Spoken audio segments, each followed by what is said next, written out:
Tak perlu malu dan kecil hati, apalagi frustasi.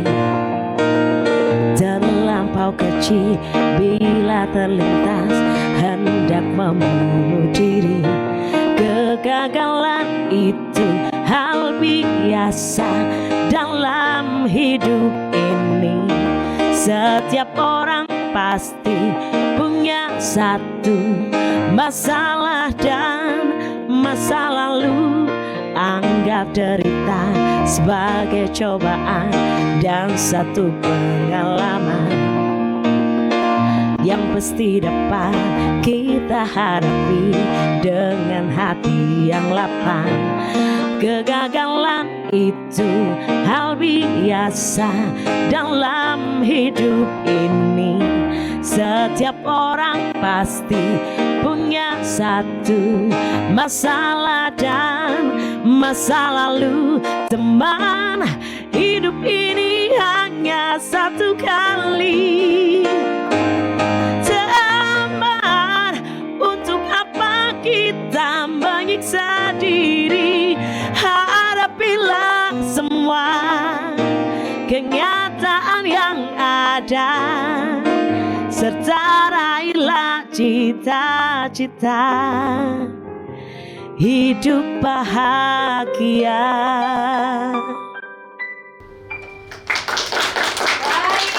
Biasa, terima kasih Nora dan friend ya. Dan kali ini tadi sebuah lagunya benar banget loh ya. Tidak perlu frustasi, tidak perlu kecil hati. Apapun yang menimpa kita, setiap orang itu pasti pernah gagal. Tapi masih selalu ada kesempatan untuk memperbaiki diri dan menjadi orang yang lebih baik lagi. Sama halnya dengan tema kita hari ini, seluk-beluk TBC dan juga pemberian TPT. Siapapun yang pernah mengalami ataupun mengidap TBC, tidak perlu berkecil hati. Karena selalu ada penanganan dari setiap masalah, terutama untuk masalah TBC ini, ada Dokter Bambang, ada juga Ibu Tustiani yang insya Allah akan memberikan solusinya bagi setiap masyarakat Jogja yang ingin sembuh dan bebas dari TBC. Dan kembali lagi dokter kali ini, ini kan tadi disampaikan dokter TBC dan juga pemberian TPT. Nah ini yang belum kita pahami, TPT itu sebenarnya apa kaitannya dengan TBC tadi? Ya. Jadi TPT itu singkatan dari terapi pencegahan TBC.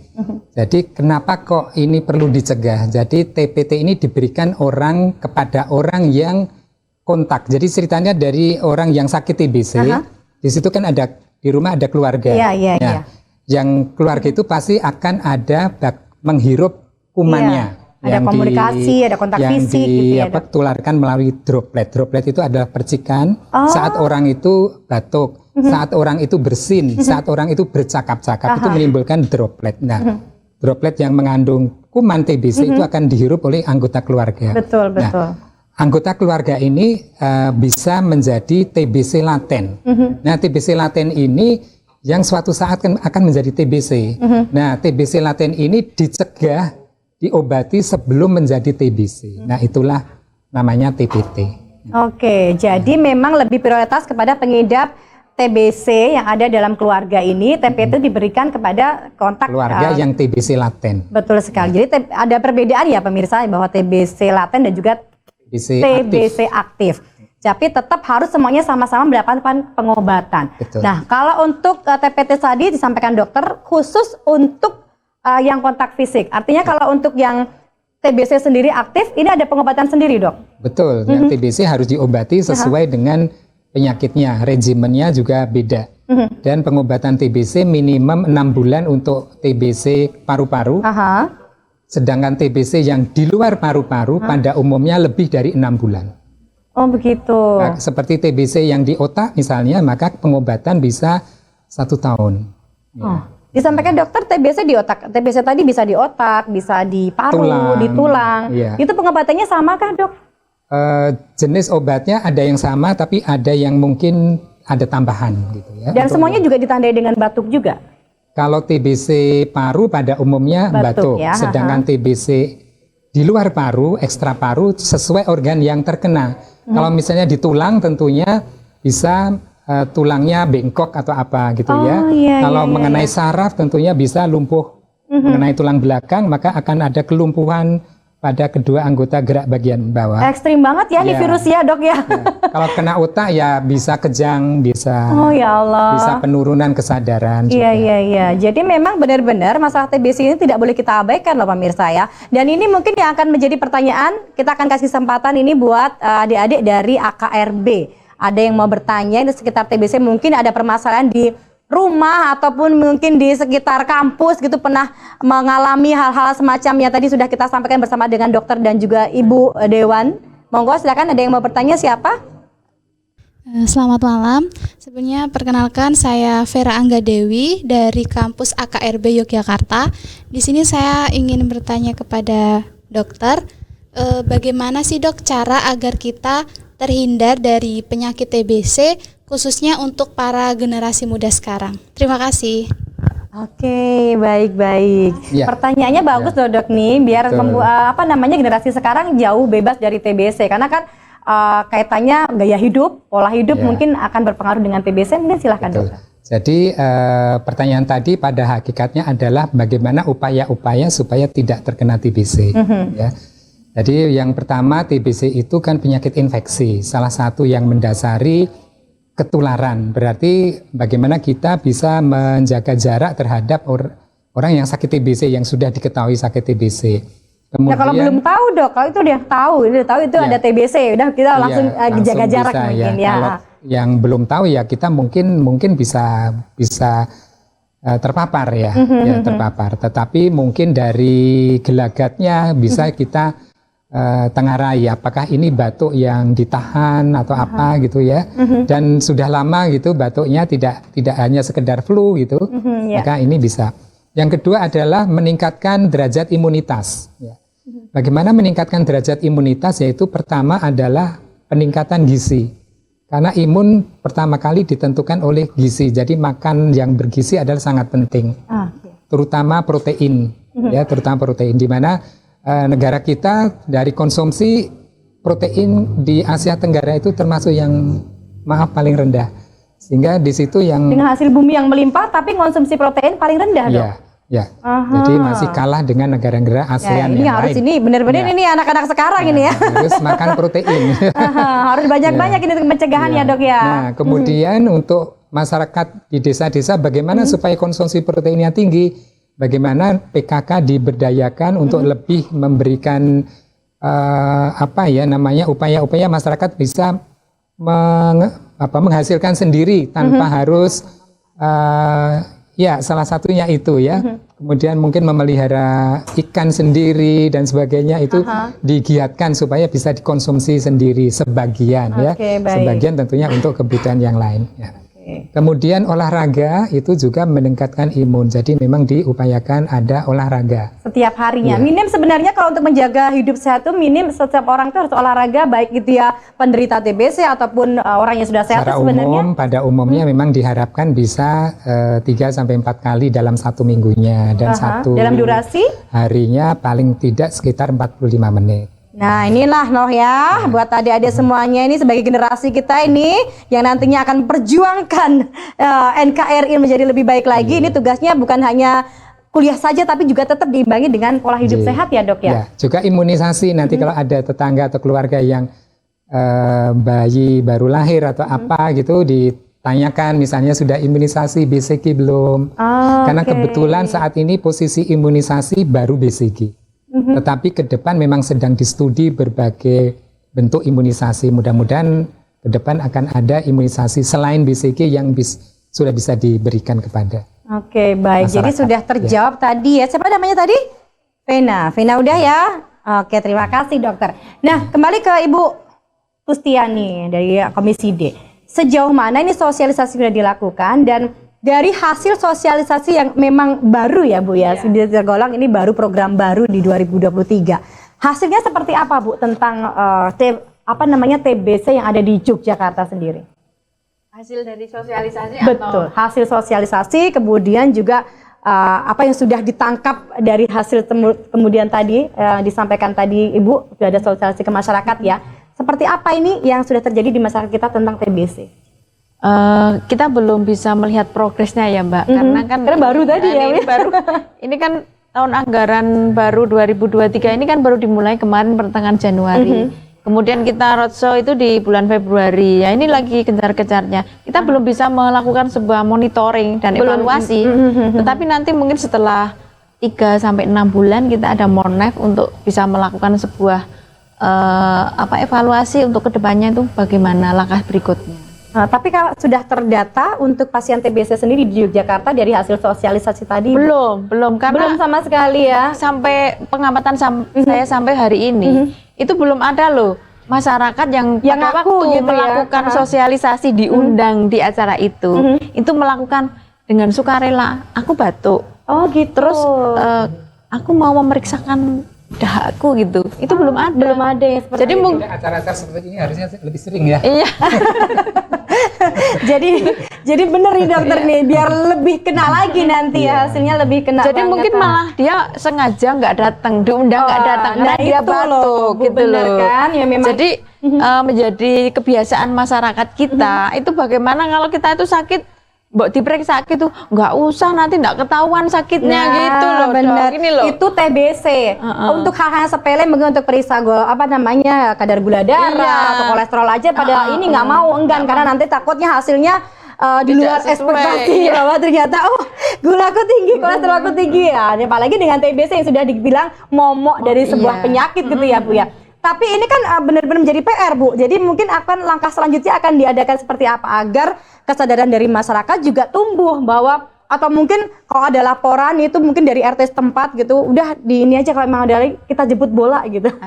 Mungkin kita akan melakukan sebuah inovasi baru nanti kita menitipkan pada kader-kader yang ada di desa. Ada di desa program barunya begitu. Terus nanti dititipkan pada kader-kader yang ada di dusun.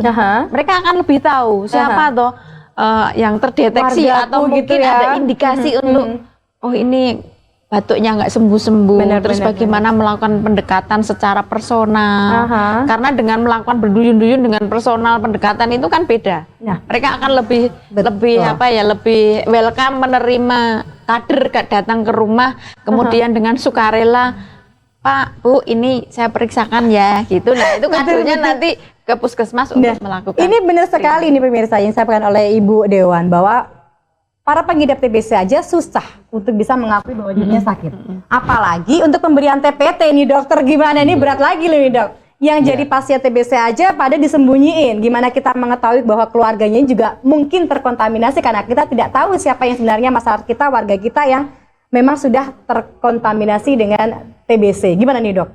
Kalau jawabannya mungkin memang edukasi atau sosialisasi yang tidak putus-putusnya. Jadi kita memang harus rajin memberikan informasi dan ajakan ya, karena dengan informasi dan ajakan itu kemudian lama-lama terinternalisasi, akhirnya memahami kebutuhannya bahwa itu memang bukan hanya dibutuhkan oleh negara tapi memang dibutuhkan oleh dirinya sendiri juga atau keluarganya. Jadi mudah-mudahan akan kemudian ikut ya. Jadi memang ini sosialisasi dan saat ini memang sudah pelibatan masyarakat sudah dimulai dari komunitas, ada komunitas yang didanai oleh donatur misalnya. Tapi kader-kader kita juga akan didanai oleh misalnya dana keistimewaan kalau di Jogja ya. Mudah-mudahan bisa sampai ke sana sehingga kader-kader bisa berdaya untuk memotret ya kondisi masyarakatnya sehingga siapa saja yang perlu untuk kemudian diteliti itu bisa terlaksana dan yang 50% baru ketahuan itu yang belum ketahuan itu bisa semakin banyak diketahui dan akhirnya penularan semakin turun dan target eliminasi di tahun 2030 ini bisa dicapai. Iya, apapun nanti mau sebesar apapun, setinggi apapun program yang diadakan pemerintah dan juga tenaga kesehatan kita ya, akan tidak bisa bermakna kalau dari masyarakat sendiri tidak mau untuk berperan serta gitu ya dok. Ada yang mau ditanyakan kembali nih sepertinya oleh mahasiswa kita, monggo silahkan perkenalkan terlebih dahulu. Selamat malam. malam. Perkenalkan saya Keisha Amalia dari AKRB Yogyakarta. Saya izin bertanya kepada dokter.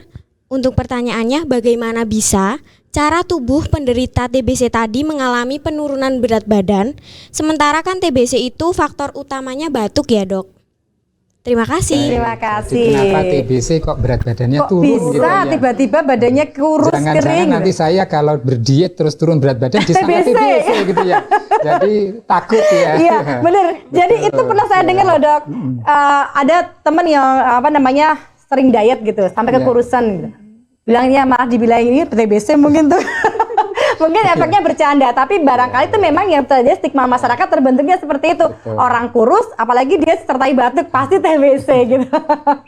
Jadi Dok. pertanyaan tadi, jadi kalau infeksi ya dari kena orang sakit TBC itu mengalami peradangan, inflamasi, dan efeknya juga akan menurunkan di satu sisi menurunkan nafsu makan, akibatnya makannya kurang, tentunya dari situ akan turun berat badannya. Baik. Di sisi yang lain dia karena inflamasinya itu metabolismenya tinggi sehingga pembongkaran kalori-kalori yang sudah tertimbun di otot dan lemak itu akan dibongkar sehingga otomatis dari sisi itu juga menurunkan, turun. Jadi turun dari dua sisi, baik dari sisi inflamasinya maupun turun dari sisi makannya kurang, sehingga dalam mengobati TBC ini juga mungkin perlu diberikan vitamin-vitamin yang bisa meningkatkan nafsu makan, itu juga bagian dari hal yang bagus gitu. Iya, tapi kan memang benar dok yang dikatakan tadi sama siapa tadi? Keisha. Karena memang pasien batuk sendiri tanpa dibilang TBC loh dok. Orang sakit batuk saja identiknya dia akan penurunan berat badan, begitu ya dok ya. Jadi apalagi kalau melihat secara fisik orang penderita TBC sebenarnya akan lebih terlihat beda dengan orang sehat ya dok ya. Jadi sebenarnya kita tuh bisa melihat secara awam, secara bebas kasat mata gitu ya, bahwa untuk penderita TBC mungkin bisa dilihat dari dia yang batuk terus, kemudian badannya semakin mengurus, begitu semakin kering gitu, mungkin bisa memang penderita TBC gitu ya dok. Itu juga tidak bisa persepsi mesti begitu. Memang batuk kemudian mengurus itu salah satu petanda bahwa itu mungkin TBC, tapi bisa juga itu bukan TBC ya. Misalnya batuk, turun berat badan itu bisa kanker paru-paru. Ataupun mungkin batuk yang sebab yang lain. Kalau asma batuk juga, terutama malam hari misalnya. Tanda-tanda batuknya kok malam hari saja ya. Ya, misalnya siangnya tidak gitu. Ya, tetapi pada asma tentunya tidak ada demam, tidak ada keringat malam, tidak ada penurunan berat badan gitu ya. Jadi memang alangkah lebih baiknya untuk mendeteksi lebih dini untuk mengetahui kita tuh TBC atau tidak. Kalau memang udah ada gejala yang disampaikan dari awal tadi, akan sering kita ulang gejala TBC seperti apa agar masyarakat lebih memahami, menyadari diri sendiri sebelum nanti mengejudge orang lain gitu ya dok. Artinya kalau memang kita sudah ada gejala batuk yang dua minggu berlebih ataupun batuk kering atau mungkin apa saja memang sudah berbeda dari keseharian, memang lebih baik langsung dicek ke dokter aja ya gitu ya. Karena dengan lebih cepat dideteksi maka lebih cepat disembuhkan. Baik, dan baik. lebih tidak menerima atau mendapatkan gejala sisa. Baik, terima kasih dokter. Baik pemirsa, masih lebih menarik tentu saja. Nanti kita masih akan berbincang-bincang dengan Dokter Bambang dan juga Ibu Tustiani dari Komisi D DPRD Daerah Istimewa Yogyakarta. Namun sebelumnya kita akan kembali menyaksikan sebuah tayangan berikut ini. Tetaplah bersama dengan kami.